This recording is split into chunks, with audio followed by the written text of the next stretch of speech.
Mes 4 secrets pour vivre enfin pleinement ta vie.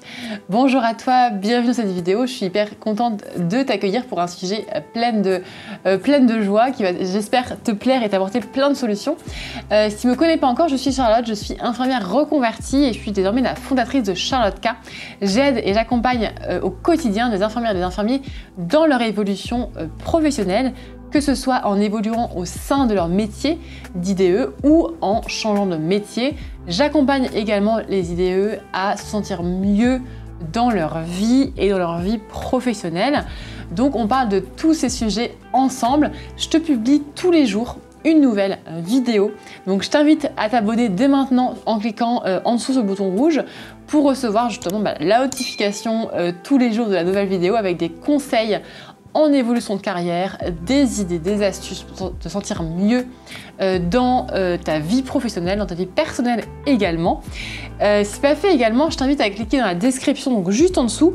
Je t'ai préparé un guide qui va t'aider justement à poser à plat écoute, les premiers piliers, les premières pierres pour ton projet professionnel. Donc tu vas faire déjà une introspection. Tu vas faire également un plan d'action pour la suite justement de ton projet professionnel, peu importe où tu en es, ça va vraiment t'aider. Donc télécharge-le juste maintenant et du coup on peut démarrer la vidéo ensemble. Donc je te partage mes 4 secrets pour vivre pleinement ta vie, pour vivre de manière épanouie, pour arrêter de subir, pour arrêter d'avoir l'impression d'avoir toujours un train de retard. Donc je te partage justement ces 4 secrets que tu vas pouvoir mettre en place dès maintenant, dès la suite de la vidéo. Si en plus tu as téléchargé le guide qui est en dessous, tu vas poser des actions et tu vas les tenir. Donc tu vas voir qu'aujourd'hui on va parler d'action. Alors la première chose que tu vas faire maintenant, c'est d'écrire ta best life. Tu vas écrire ta journée idéale. Tu vas écrire vraiment la journée ou la semaine, voilà, ce que tu trouves en fait d'idéal pour toi. Donc tu vas l'écrire sans te dire c'est un peu too much, sans te dire je ne sais pas du tout à quoi ça peut ressembler. Tu vas écrire tout ce qui devient sur ta meilleure vie. Ce serait quoi? Qu'est-ce qu'il y aurait? Écris tout ça. Après, reviens un petit peu au cadre professionnel, c'est-à-dire que dans ma vie idéale, il y aurait ça. Et maintenant, dans ma vie professionnelle, il y aurait également ça. Donc, mélange un petit peu le pro et le perso. Fais une jolie description qui te touche vraiment. Quelque chose où vraiment quand tu l'écris, tu te dis ouais franchement mais ça me touche, ça me parle. Donc écris ta journée idéale et après une fois que c'est fait, une fois que tu l'as écrite, donc écris-la vraiment parce que si c'est juste dans ta tête ça va vraiment être différent et l'exercice ne sera pas du tout pareil. Écris-le même sur ton téléphone, sur des notes, ou sur une feuille blanche, peu importe. Écris-moi ça, retravaille-la éventuellement dans les jours qui vont venir. Peut-être que là, tu vas écrire quelque chose et qu'une heure après, tu écriras quelque chose d'autre. Donc, retravaille-la. Je t'invite vraiment à la laisser sur un coin de ton bureau pour la voir et l'agrémenter régulièrement. Et ensuite, une fois que tu vas avoir fait ça, tu vas poser des actions qui vont te rapprocher de cette journée idéale. Si la journée idéale, tu l'écris comme ça et en fait, tu la laisses, il n'y aura pas forcément d'action qui va être posée.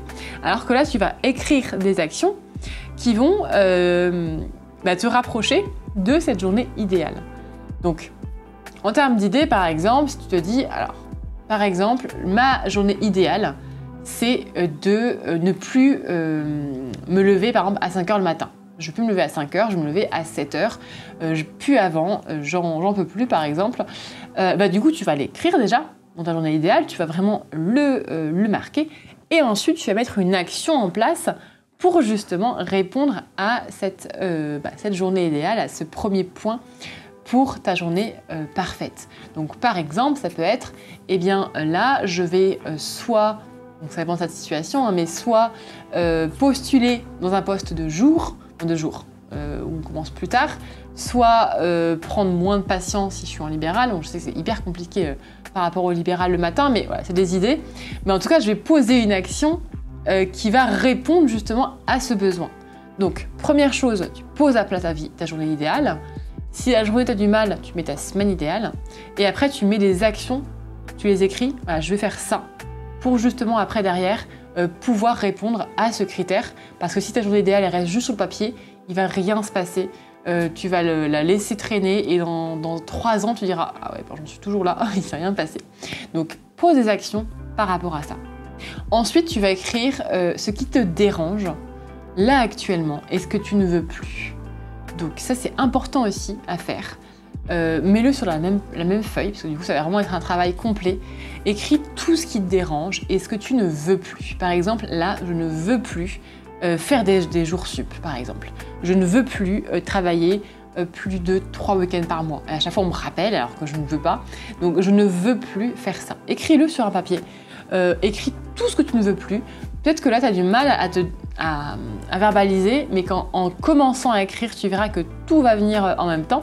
Donc, qu'est-ce que tu ne veux plus dans ta vie professionnelle? Si tu veux mettre du perso, tu peux aussi. Moi, je suis très... voilà, team, on mélange le pro-perso, parce que de toute façon, tu vas passer à l'action, donc autant tout faire à la fois. Donc, tu mets ce que tu ne veux plus. Et après, encore une fois, 4e secret, ne pas rester face à ce que tu veux plus en te disant « Ok, je veux plus ça, demain, voilà. » C'est vraiment, une fois que tu as écrit tout ça, tu vas poser encore une fois des actions très concrètes par rapport à tout ce qui te dérange. Donc des actions qui vont devoir être réalisables, réalistes, précises aussi. Parce que si c'est je veux plus faire ça, bon, c'est trop vague. C'est à partir de lundi, maintenant, dès que ma cadre m'appelle, je ne dirai plus oui quand elle me rappelle sur mes jours de repos ou autre chose par exemple. C'est quelque chose de très concret et tu vas poser toutes ces actions, tu vas les écrire. Peut-être que tu peux commencer à en écrire que 5 en fait. Peut-être que tu peux commencer à te dire je vais en écrire que 5 mais au moins je vais les faire plutôt que de mettre une ribambelle d'actions que tu vas jamais faire, que tu vas laisser sur un côté de ta table et voilà, plus jamais la regarder. Donc pose des actions au regard de ce qui te dérange et de ce que tu veux plus pour justement après être dans le concret quoi. Et dans le concret et petit à petit voir ta liste de ce qui te dérange, tu vas voir rayer à chaque fois et dire oui c'est bon, ça c'est bon, ça c'est bon et te rapprocher justement de ta journée idéale, de ta vie idéale et enfin vivre pleinement en fonction de ce que toi tu veux.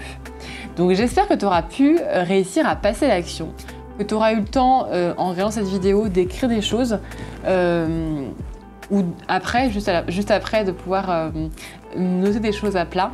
Fais-le vraiment l'exercice. Si tu l'as déjà fait par exemple parce que tu as été accompagné par Charlotte K ou que tu as déjà fait l'exercice, refais-le. Bon, si tu l'as fait depuis plus de quelques mois évidemment, même quelques années, refais-le parce qu'il faut le faire régulièrement. Peut-être que tu vas agrémenter un petit peu ta liste de ce qui te dérange et du coup mettre plus d'actions en place. Pense aussi à peut-être réduire le nombre d'actions et être plus dans vraiment les faire que mettre 15 actions et d'en faire aucune. Donc moi ça ne me dérange pas si tu me dis j'aurais mis que 3 actions mais vraiment je les fais. Et pense aussi à faire une action après l'autre. Si tu te dis ok demain je fais les 10 en même temps, tu ne vas pas tenir c'est sûr. Donc voilà, fais progressivement et reviens sur ta liste de ce qui te dérange et reviens sur ta liste de journée idéale pour l'agrémenter au fur et à mesure puisque c'est quelque chose qui va évoluer avec toi. J'espère que la vidéo t'aura plu. Partage-la à tes collègues qui ont sûrement besoin de conseils pour vivre pleinement leur vie, pour vivre de manière épanouie. Partage-leur ça, parce que vraiment ça va leur faire du bien. Comme toi, tu en avais peut-être besoin d'entendre ça. Mais moi aussi, en commentaire dessous, voilà, comment tu te sens par rapport à ça. Si tu as une journée idéale à nous partager, franchement, vas-y. Je trouve ça juste génial. Même des petits bouts de journée idéale. Moi, j'adore entendre les journées idéales des personnes. Donc, s'il te plaît, partage-la. Mets-moi un j'aime si tu as aimé également les vidéos. Et je te dis à demain, du coup, pour la prochaine vidéo. Salut!